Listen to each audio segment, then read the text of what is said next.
ಜೊತೆಯಲಿ ದಿನವಿಡೀ ನೆನೆಯಲು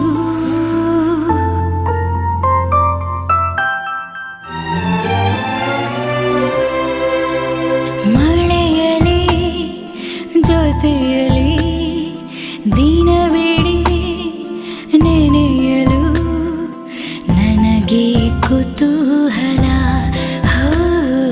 ತುಂಬ ಕುತೂಹಲ.